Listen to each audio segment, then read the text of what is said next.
கிறிஸ்து எங்களுக்குள்ளேயும் எனக்குள்ளேயும் அப்படியாக நாங்கள் வெளிச்சத்தின் பாதையில வெளிச்சத்தை கண்டு கொண்டிருக்கோம். அந்த வெளிச்சம் சங்கமிக்கிறது எங்கள் செவிப்பறையில, எங்கள் கண்களுக்குள்ளே வெளிச்சம் வருகிறது. பிரகாசமான மனக்கண்களை அவர் திறந்து வார்த்தையின் வெளிச்சம் நமக்கு வெளிப்படுது. இதய பலகையில வார்த்தை எழுதி விசுவாசத்தில் அறிக்கை பண்ணி ஜெயமுள்ள வாழ்க்கை வாழ இந்த 9ஆம் மாதத்தை தந்திருக்கிறார். தந்த இந்த மாதத்தில் அவரிடத்துல ஒப்பு கொடுத்து உங்களையும் உங்கள் ஊழியங்களையும் உங்கள் வாழ்க்கை பாதைகளையும் அப்படியாக நாங்கள் ருசித்து பார்க்க வெளிச்சம் வெளிச்சமாக வெளிப்படுகிறது நித்திய வெளிச்சத்தின் நேரத்தில். நாங்கள் அடுத்ததாக வார்த்தையின் வெளிச்சத்துக்கு அடைக்கலம் செல்ல போறோம். எங்களோட பாஸ்டர் இணைப்பில் இருக்கிறார்கள். அழைப்புகள் கொண்டு வந்து வெளிச்சத்தை காண்போம். அழைப்போமா? இணைப்போம். Praise the lord pastor. Praise the lord Subha Ilango. Praise the lord நேயர்களே.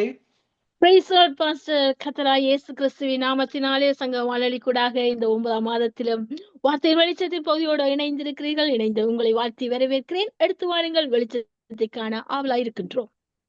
ஆமென். நாங்கள் இன்றைக்கு பாவத்தை பற்றியும் நாங்கள் இயேசுவை பற்றியும் பார்க்க போகிறோம். நாங்கள் ஒரு ஜெபத்துடன் ஆரம்பிப்போம். கிருபையும் இரக்கமும் பரிசுத்தமும் நிறைந்த எங்கள் அன்பு தகப்பனே, நீர் படைத்த அந்த முதலாவது மனிதன் ஆதாம் மீறுதலினாலே இந்த உலகத்துக்கு பாவம் இந்த உலகத்துல வந்தது.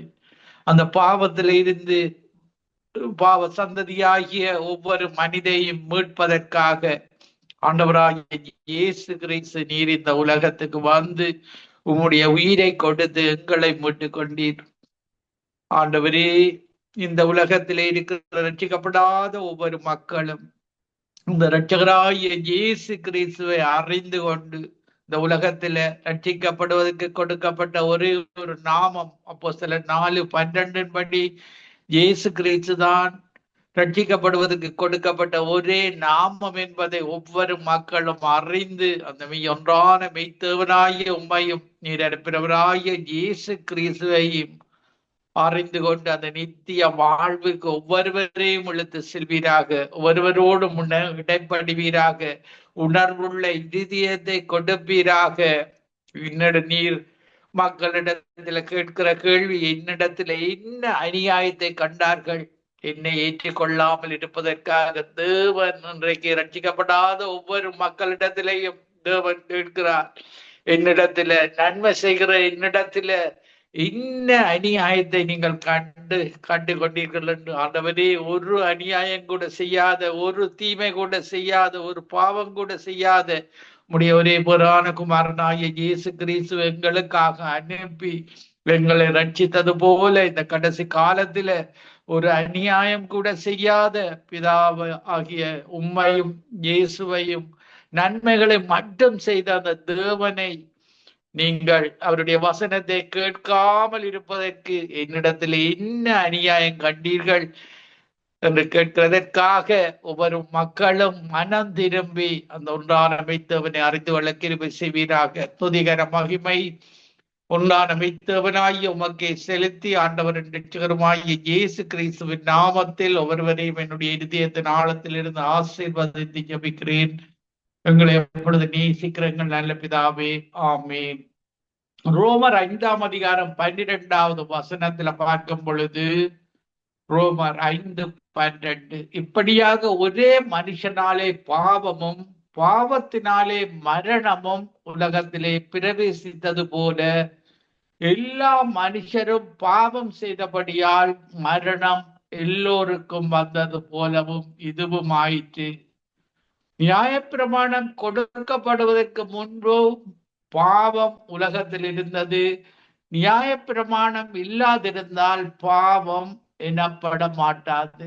பாருங்கள், இப்படியாக அந்த முதல் ஆதாமு கூடாக, ஒரே மனுஷனாகிய ஆதாமு கூடாக இந்த உலகத்துல பாவம் பிரவேசித்தது. பாருங்கள், விழுந்து போன தூதர்களாக இன்றைக்கு அந்த சாத்தான் செயற்படுகிறதை நாங்கள் பார்க்கக்கூடியதாக இருக்கிறது. அவன் ஜோன் 10:10 படி திருடனாக, கொல்லுபவனாக, அழிப்பவனாக, மனிதனுடைய மனங்களில பொய் சொல்லுபவனாக அவன் செயற்படுவதை நாங்கள் பார்க்கக்கூடியதாக இருக்கிறது.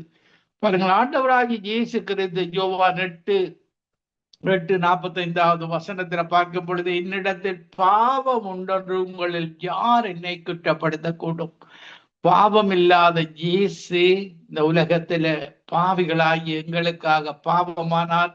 சாபம் இல்லாத இயேசு எங்களுக்காக இந்த மனுக்குலத்தின் சாபத்துக்காக இன்னைக்கு தேவனை விட்டு பிரிந்து சாபத்துல வாழுகிற, மதங்களில வாழுகிற வீணான தேவர்களை வணங்குகிற ஒவ்வொரு மக்களுக்காகவும் தான் ஆண்டவராகிய இயேசு கிறிஸ்து தன்னுடைய சிலுவை மரணத்தை ஏற்றுக்கொண்டார். பாருங்கள், பாவம் அந்த ஏஞ்சல்ஸாக இருந்து விழுந்து போன அந்த சாத்தானுடைய தூதர்களாலே முதல் மனிதனுக்கு பிரவேசித்தது. ஆதாம் ஏவாளுக்கூடாக அந்த முதல் மனிதன் ஆதாமாக இருக்கிறான், அவனூடாக பிரவேசித்தது.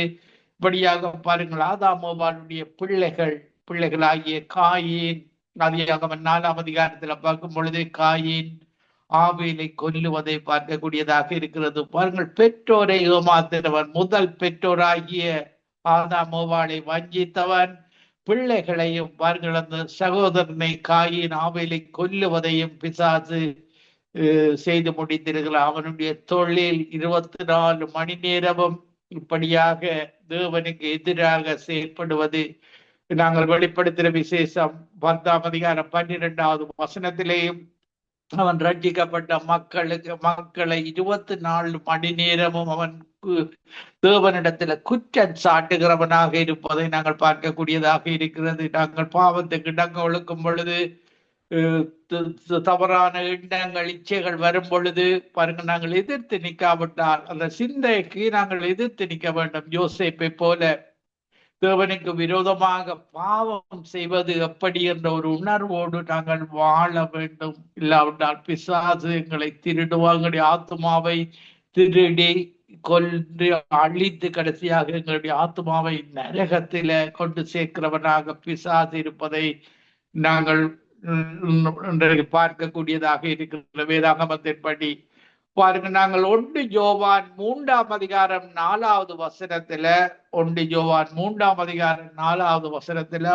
பாவம் செய்கிற எவனும் நியாயப்பிரமாணத்தை மீறுகிறான், நியாயப்பிரமாணத்தை மீறுகிறதே பாவம். பாருங்க, நியாயப்பிரமாணத்துலதான் தேவனுக்கு விரோதமாக நீங்கள் செய்யும் பொழுது நீங்கள் செய்வதெல்லாம் பாவமாக நியாய பிரமாணத்துல சுட்டி காட்டப்பட்டிருக்கிறது. பாருங்கள், பழைய ஏற்பாட்டு காலத்துல ஒரு பாவம் செய்யும் பொழுது ஒரு பலி செலுத்தப்பட வேண்டும். இப்படியாக ஒவ்வொரு முறையும் பாவம் செய்யும் பொழுது அவர்கள் பலி செலுத்த வேண்டும். இன்றைக்கு புதிய ஏற்பாட்டில் வாழுகிற எனக்கும் உங்களுக்கும் ஆண்டவராகிய இயேசு கிறிஸ்து தான் அந்த பஸ்கா ஆட்டுக்குட்டியாக. அந்த பஸ்கா பழைய ஏற்பாட்டில பஸ்கா தினத்துல அடிக்கப்பட்ட ஆட்டுக்குட்டியாக, புதிய ஏற்பாட்டில் அதே தினத்துல தன்னுடைய சிலுவை மரணத்தை ஏற்றுக்கொண்டு பஸ்காவாக அடிக்கப்பட்டார். இன்றைக்கு நாங்கள் பலி செலுத்துவதில்லை.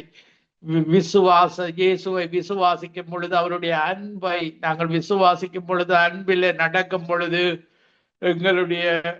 எங்களுடைய நியாய பிரமாணத்தை நிறைவேற்றுகிறோம். பாருங்கள், புதிய ஏற்பாட்டுல பழைய ஏற்பாட்டுல நியாய பிரமாணம் மோசையின் மூலமாக கொடுக்கப்பட்டது. கிருபையும் சத்தியமும் இயேசு கிறிஸ்துவின் மூலமாக அன்புல நிறைவேற்றப்படுகிறது. பாருங்கள், அன்பு கொள்ளும் பொழுது, அந்த ஒன்றான மெய்த்தவனை நாங்கள் அன்பு கொள்ளும் பொழுது, பிறரை அன்பு கொள்ளும் பொழுது நாங்கள் பாவத்தை எதிர்க்கிறோம். பாவத்துக்கு பிசாசுக்கு இடம் கொடுக்காமல் வாழுகிறோம். பாருங்கள், பழைய ஏற்பாட்டில தேவன் கொடுத்த கட்டளைகளில நாங்கள் பார்க்கும் பொழுது, யாத்திராமம் 20ஆம் அதிகாரம் 2வது வசனத்துல பார்க்கும் பொழுது, உன்னை அடிமைத்தன வீடாகிய எகிப்து தேசத்திலிருந்து புறப்படப்படின ஒரு தேவனாகிய கர்த்தர் நானே. பாருங்கள், இஸ்ரவேல் ஜனங்கள் அடிமைத்தனத்துல இருந்தார்கள். பார்வோனின் அடிமைத்தனம்.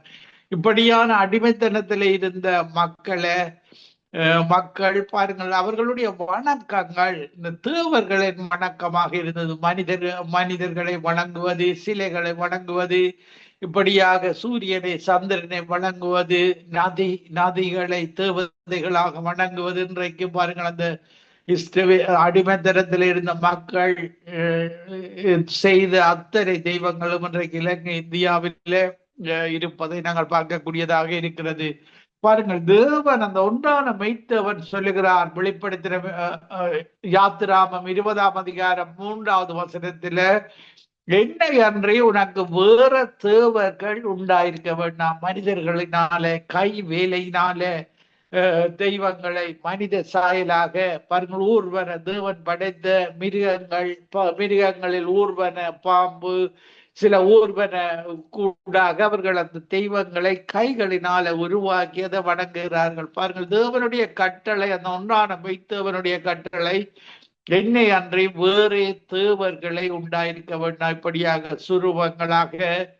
அடுத்த 4வது வசனத்திலே பார்க்கும் பொழுது, யாத்திராமம் 20ஆம் அதிகாரம் 4வது வசனத்தில, மேலே வானத்திலும் கீழே பூமியிலும் பூமியின் கீழ் தண்ணீரிலும் உண்டாயிருக்கிறவைகளுக்கு ஒப்பான சொரூபத்தை அகிலும் யாதொரு விக்கிரத்தை அகிலும் நீ உண்டாயிருக்க வேண்டாம். பாருங்கள், இந்த வானத்தில உருவாக்கின பறவைகள் எல்லாம் தேவனால உருவாக்கப்பட்டது. தண்ணீரில உருவாக்கப்பட்டது தேவன் உருவாக்கினான். ஜல ஜந்துக்களை இப்படியாக அவைக்கு ஒப்பான பறவைகள், மீன்கள், இப்படியான எல்லாவற்றையும் உருவாக்கின தேவன், அவரை நீங்கள் சொரூபமாக உருவாக்கி வணங்க கூடாது என்று தேவன் கட்டளை கொடுக்கிறார். ஒரு உண்டாயிருக்கிறவைகளுக்கு ஒப்பான சொரூபத்தை ஆகலும் யாதொரு விக்கிரகத்தை ஆகலும் நீ உனக்கு உண்டாக்க வேண்டாம். இப்படியாக பிசாசு உங்களை வஞ்சிப்பதன் மூலமாக இன்றைக்கு மதங்களிலும் வாழுகிறவர்கள் நீங்கள் இப்படியான பாவத்தை செய்வதை தேவன் விரும்பவில்லை. அன்றைக்கு இஸ்ரவேல் ஜனங்கள் இப்படித்தான் வாழ்ந்தார்கள். தேவன் எச்சரித்து அவர்கள் மனம் திரும்பி உண்மையோடும் உத்தமத்தோடும் யோசுவாவும் காலேபும் அந்த இளைஞர் சந்ததியும் அவரை உத்தமத்தோடு பின்பற்றினவர்கள் தான் அந்த கானான் தேசத்துக்கு அழைத்து செல்லப்பட்டதை நாங்கள் பார்க்கக்கூடியதாக இருக்கிறது. இந்த கடைசி காலத்திலேயும் அந்த ஒன்றான மெய்த்தேவனை, அந்த ஒன்றான உலகத்தை உருவாக்கின அந்த ஒன்றான தேவனை நீங்கள் முறுமுறுக்காமல், அவரில் டவுட் படாமல், அவரில் அன்பு கூர்ந்து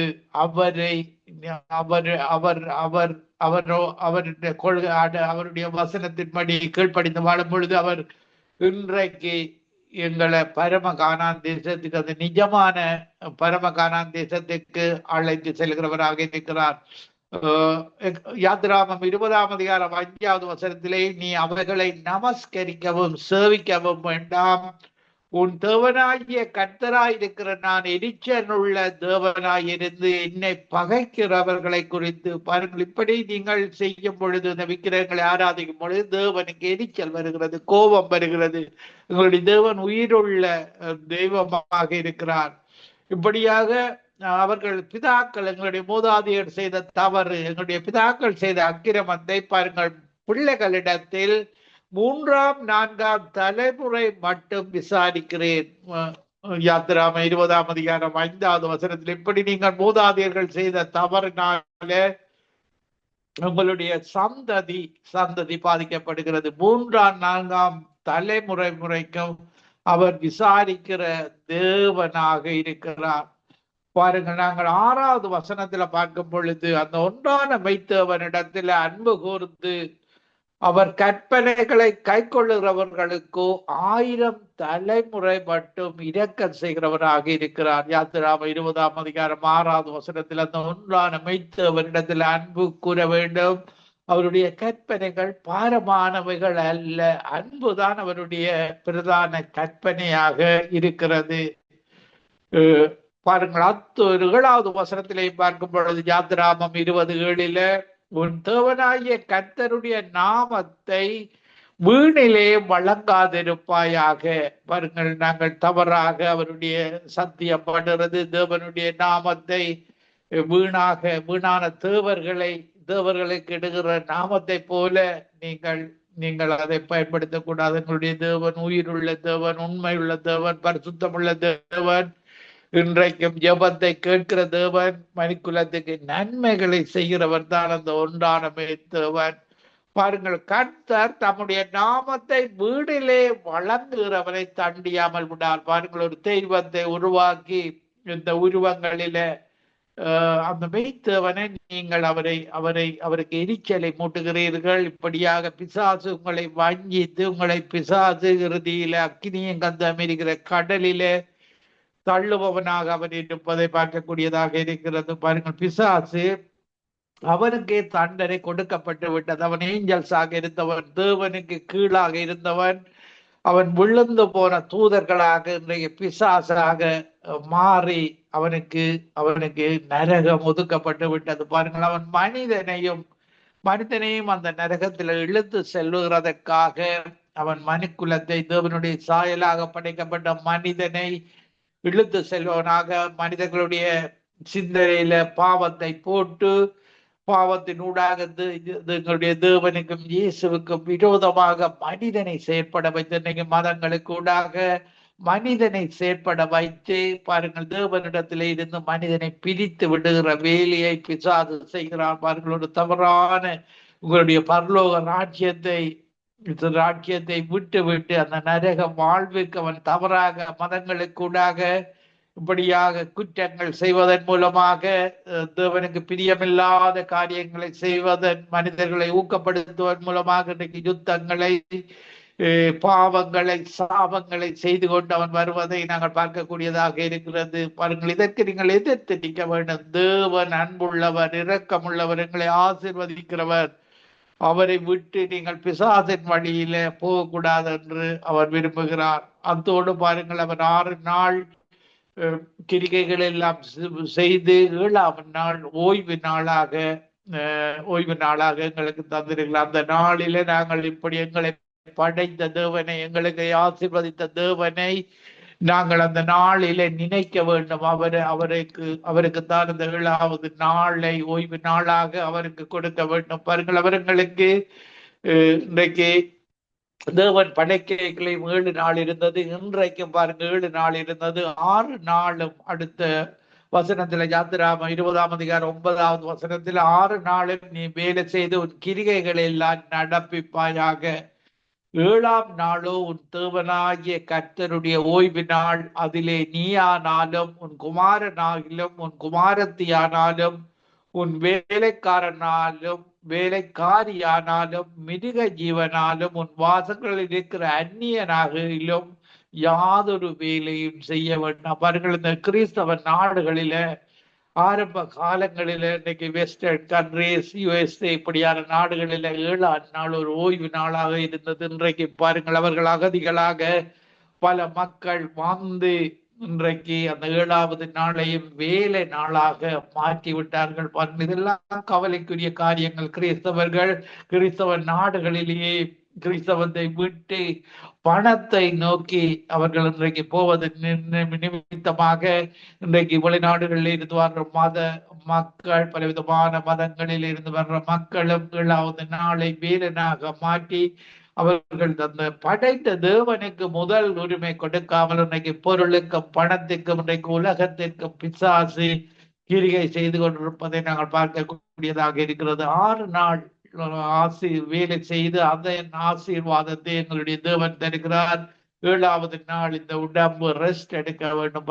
எங்களை உருவாக்கின தேவனுக்கு பேசிக் instruction before leaving this earth. இந்த உலகத்தை விட்டு பிரிய முன்பாக இதுதான் தேவனுடைய கட்டளையாக இருக்கிறது. ஒரு நாள் நீ ஓய்வெடுக்க வேண்டும்.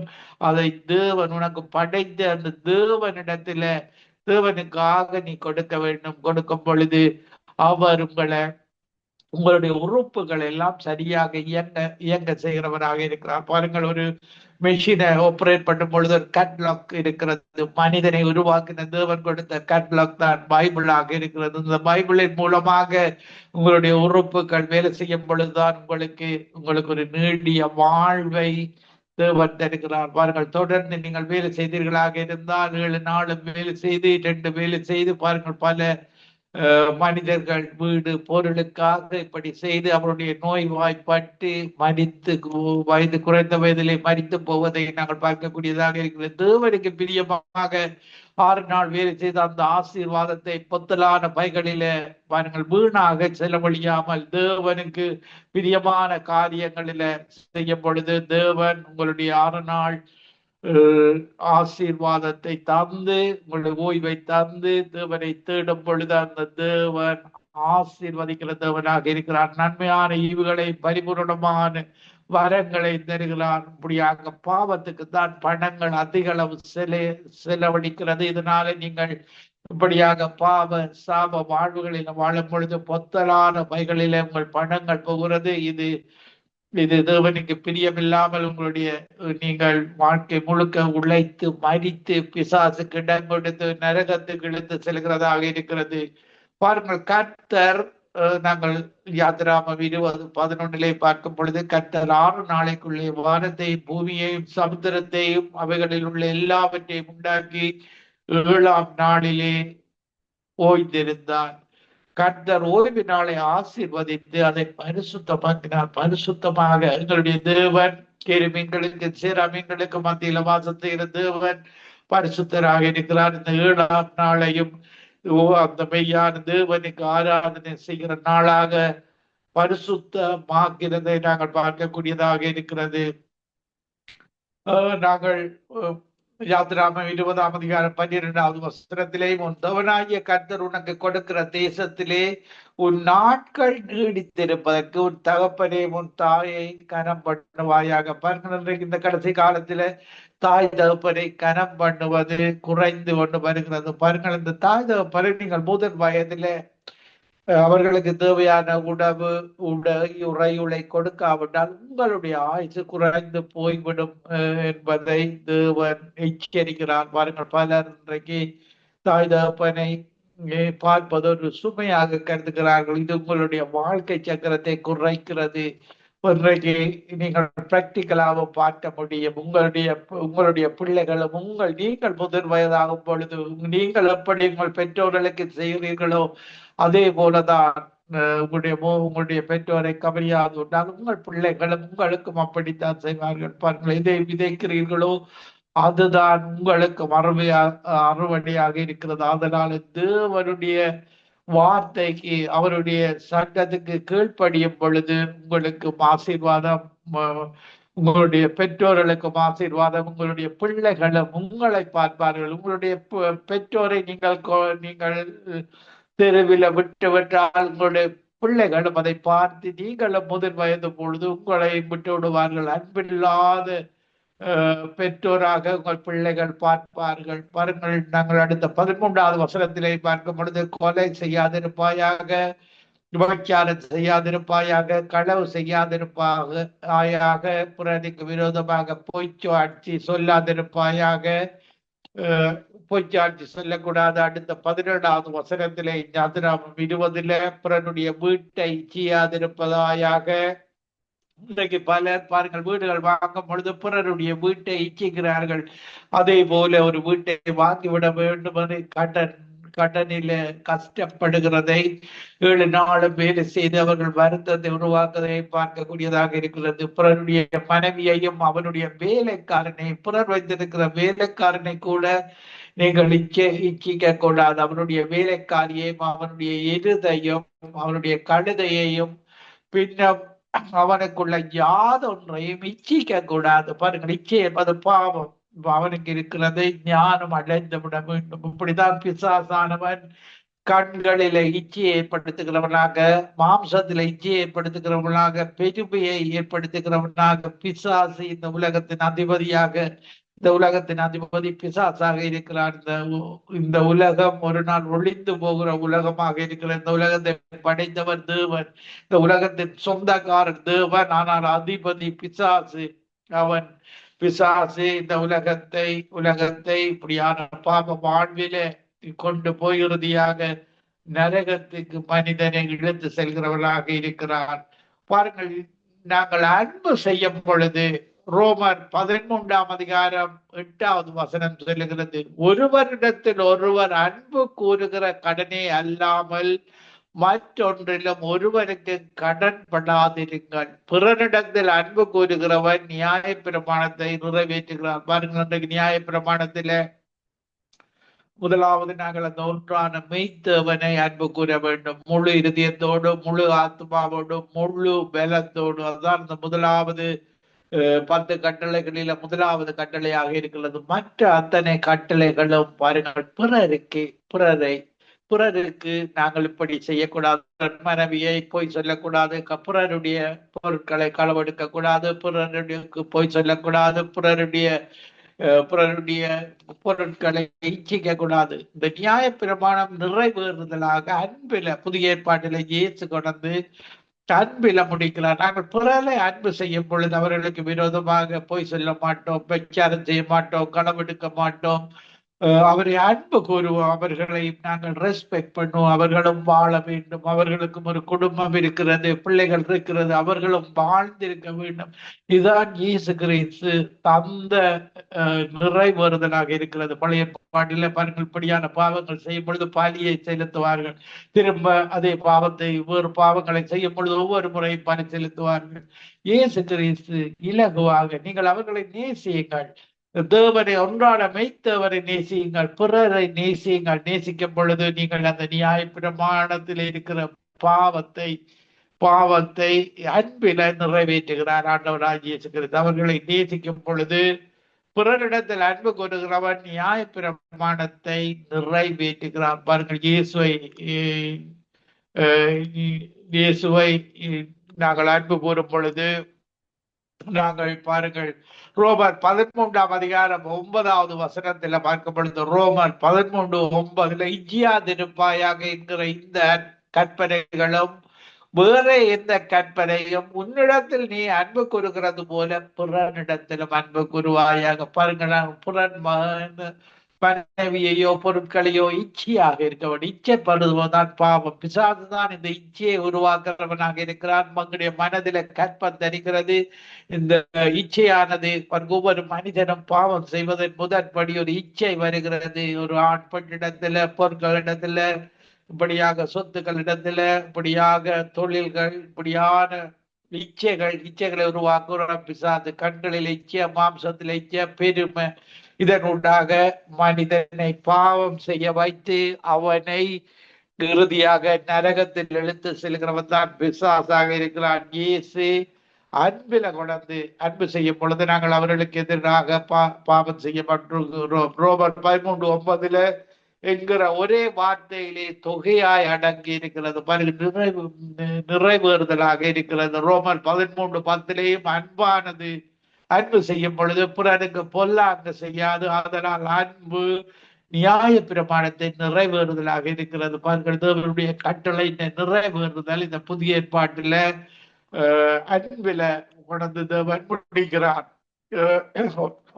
1 பீட்டர் 4ஆம் அதிகாரம் 8வது வசனத்திலேயும் எல்லாவற்றுக்கும் மேலாக ஒருவரில் ஒருவர் ஊக்கமான அன்புள்ளவர்களாயிருங்கள். அன்பு திரளான பாவங்களை போடும். மனிதர்களை நேசிக்க அந்த ஒன்றான மெய்த்தவரை இயேசு கிறிஸ்துவை பரிசுத்த ஆவியானவரை நாங்கள் நேசிக்க எங்களுடைய பாவங்கள் எல்லாம் திரளான பாவங்கள் மூடப்படுகிறது. பாருங்கள், மகதில் அமைதியான ஒரு பாவியாக இயேசுடைய பாதத்தில இருந்து தன்னுடைய கண்ணீரால் அழுது ஜெபித்த பொழுது பாருங்கள், அவனுடைய பாவங்கள் எல்லாம் மூடப்பட்டது, கழுவப்பட்டது. பாருங்கள், இயேசு பரிசுத்தமாக பாவம் ஆனால் அந்த பாவங்கள் எல்லாம் கழுவப்பட்டு பரிசுத்தமாகி பாருங்கள், அவர் உயிர்த்தெழுந்து மகதில் நாம் மரியாதைக்கு சாட்சி கொடுப்பதை நாங்கள் பார்க்கக்கூடியதாக இருக்கிறது. அந்த ஒன்றான மெய்த்தவரை நீங்கள் எவ்வளவு தூரம் அன்பு கூறுகிறீர்களோ, இயேசுவை அன்பு கூறுகிறீர்களோ, வசனத்தின்படி நீங்கள் 100% நடக்கும் பொழுது அன்பு அந்த பாவங்கள் எல்லாம் மூடி விடுகிறதாக இருக்கிறது. பாருங்கள், நாங்கள் எபிரேயர் 12:1 பார்க்கும் பொழுது, ஆகியால் மிருகம் போன்ற இத்தனை திரளான சாட்சிகள் நம்மை சூழ்ந்து கொண்டிருக்க பாரமான யாவற்றையும் நம்மை சுற்றி நெருக்கி இருக்கிற பாவத்தை தள்ளிவிட்டு விசுவாசத்தை துவக்கிறவரும் முடிக்கிறவருமாய் இருக்கிற இயேசுவை நோக்கி நமக்கு நியமித்திருக்கிற ஓட்டத்தில் பொறுமையோடு ஓட கடுவோம். பாருங்கள், கடைசி கால ஓட்டம் மிகவும் இம்பார்ட்டன்டான ஓட்டம். ரிலேயில கடைசியாக ஓடுகிறவர்கள் தான் நாங்கள். இதுல தேவனுக்கு பிரியமாக பிறரை அன்பு செய்கிறவர்களாக அந்த ஓட்டத்துல ஓட வேண்டும் என்று தேவன் விரும்புகிறார். மார்க் 12ஆம் அதிகாரம் 30வது 31வது வசனத்திலேயும், உன் தேவனாய கர்த்தரிடத்தில் உன் முழு இருதயத்தோடும், உன் முழு ஆத்மாவோடும், உன் முழு மனதோடும், முழு பலத்தோடும் அன்பு கூறுவாயாக என்பதை பிரதான கற்பனை. இதற்கு ஒப்பா இருக்கிற இரண்டாம் கற்பனை என்னவென்றால், உன்னிடத்தில் நீ அன்பு கூறுவது போல பிறரிடத்திலும் அன்பு கூறுவாயாக. பிறரை எங்களை நாங்கள் எப்படி நேசிக்கிறோமோ, எங்களுக்கு தேவையான உணவு உடையை நாங்கள் எங்களுக்கு தெரிவு செய்கிறோமோ, அதே அன்பைத்தான் நாங்கள் பிறருக்கு கொடுக்க வேண்டும் என்று தருகிறார். இவை பாரமான கற்பனைகள் இல்ல. மார்க் 12ஆம் அதிகாரம் 31வது வசனத்திலே இவைகளிலும் பெரிய கற்பனை வேறொன்றும் இல்லை. இப்படியாக பாருங்க, நாங்கள் ரோமர் 5ஆம் அதிகாரம் 21வது வசனத்தில பார்க்கும் பொழுது, ரோமர் 5:21, ஆதலால் பாவம் மரணத்துக்கு ஏதுவாக ஆண்டு கொண்டது போல கிருபையானது நம்முடைய கர்த்தராகிய இயேசு கிறிஸ்துவின் மூலமாய் நீதியினாலே நித்திய ஜீவனுக்கு ஏதுவாக ஆண்டு கொண்டது. எங்களுக்கு ஒரு மறுமை இருக்கிறது.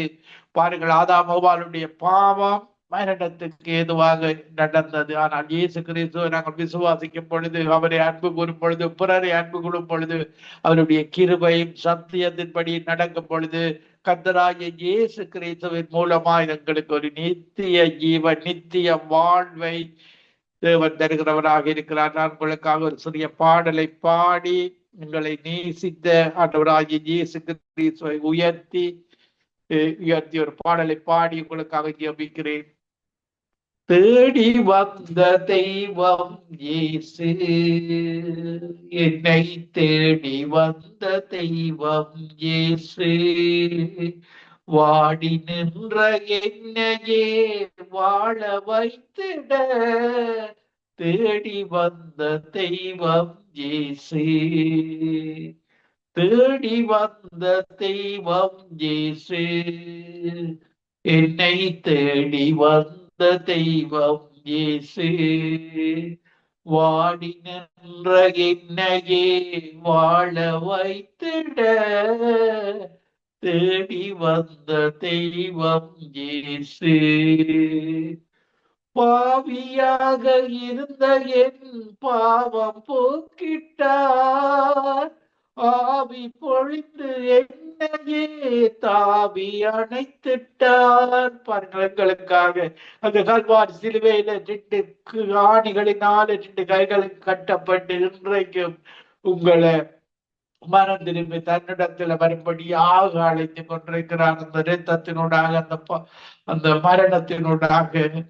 அன்பே அவரின் பெயரா, அன்பே அவரின் பெயரா, அருளே அவரின் மொழியா, இருளே போக்கும் மொழியா, தேடி வந்த தெய்வம் இயேசு, என்னை தேடி வந்த தெய்வம் இயேசு, இயேசு என்னில் இருக்கிறார், என்ன ஆனந்தம், இருளும் புயலும் வரட்டுமே இதயம் கலக்குமோ, இயேசு என்னில் இருக்கிறார், என்ன ஆனந்தம், இருளும் புயலும் வரட்டுமே இதயம் கலங்குமோ, இறைவா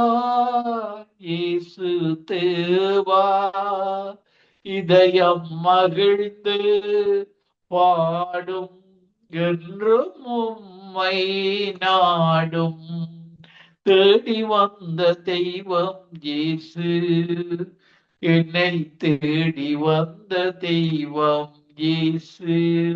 ஆமாண்டவரே, இந்த நிகழ்ச்சியை கேட்டுக்கொண்டு ஒவ்வொரு மக்களுக்காகவும், மறுபடியும் கேட்க போகிற ஒவ்வொரு மக்களுக்காகவும் ஆண்டவரே, அந்த முதலாவது மனிதனான ஆதாம் செய்த பாவத்துக்கு பரிகாரியாக நீர் அந்த சிலுவையில அந்த இரத்தத்தை சிந்தி 2ஆம் ஆதாமாக கிறிஸ்துவுக்கு முன்பாக 2025 ஆண்டுகளுக்கு முன்பாக கல்வாரி சிலுவையில் இந்த அனைத்து மனுக்குலத்திற்காக தேவனுடைய சாயலாக ரூபத்தின்படியும் படைக்கப்பட்ட ஒவ்வொரு மனிதனும் மனம் திரும்ப வேண்டும் என்றதற்காக தும்முயிரையே கொடுத்து எங்களுக்கு மண்ணு உயிராகிய எங்களுடைய உயிரை மீட்டுக் கொண்டினே எங்களுக்கு பரலோகத்தில் அனுப்பப்பட்ட பரிசுத்த ஆவியானவரை தந்து உம்முடைய வழியில நடத்துவது போல இன்றைக்கு ரட்சிக்கப்படாத ஒவ்வொரு மக்களுக்காகவும் இயேசுவே, 5 கண்டங்களில் விசேடமாக தமிழ் மக்களுக்காக ஜெபிக்கிறேன். அவர்கள் ஒவ்வொருவரையும் இழுத்துக் கொள்வீராக. இந்த நேரத்தில் பரிசுத்த ஆவியானவரை அனுப்பி ஜெபிக்கிறேன். சங்கீதம் 107:20 படி உம்முடைய வசனத்தை அனுப்பி ஜெபிக்கிறேன். ஆண்டவரே, ஒவ்வொரு தமிழ் மக்களும் அன்பில வாழ, பாவத்துக்கு எதிர்த்து நிற்க, பிசாசுக்கு எதிர்த்து நிற்க, உம்முடைய அன்பில, பிறரை நேசிக்கிற அன்பில, உண்மையான இயேசுவின் அன்பில, அந்த பரிசுத்த ஆவியானவருடைய உதவியோடு எங்களை வெட்கப்படுத்தாத அந்த இயேசுவின் அன்பில நிலைத்திருக்க ஒருவருக்கும் உதவி செய்வீராக. உடைய ஆவியின் அபிஷேகத்தினால நிரம்புறதற்காக நன்றி. ஒருவரும் விடக்கூடாது. ஆவியானவரே இயேசுவே, இது எல்லாரையும் நேசிக்கிற தேவன், சகல மக்களுக்கும் சகல ஜனங்களுக்கும் சுகம் கொடுத்த தேவன், சகலரும் உம்மிடத்திலிருந்து நன்மையை பெற்றார்கள். இதே போல இந்த நிகழ்ச்சியை கேட்டுக்கொண்டிருக்கிற சகல மக்களும் சகல ஜாதிகளும் இயேசுதான் உலகத்தின் ரட்சகர் என்பதை ஒவ்வொரு அறிந்து இயேசுவிடத்தில் வந்து அந்த நன்மையான இவுகளை பரிபூரணமான வரங்களை பெற்றுக் கொள்வார்களாக. ஒவ்வொருவரே என்னுடைய இதயத்தின் ஆழத்தில் இருந்து ஆசீர்வதித்து ஜெபிக்கிறேன். துதிகர மகிமை ஒன்றான மித்தவராய் உமக்கை செலுத்தி ஆண்டவர் ரட்சகருமாகிய இயேசு கிறிஸ்துவின் நாமத்தில் ஒவ்வொருவரையும் ஆசீர்வதித்து ஜெபிக்கிறேன். எங்களை எப்பொழுது நேசிக்கிற நல்ல பிதாவே, ஆமீன், ஆமீன், ஆமீன்.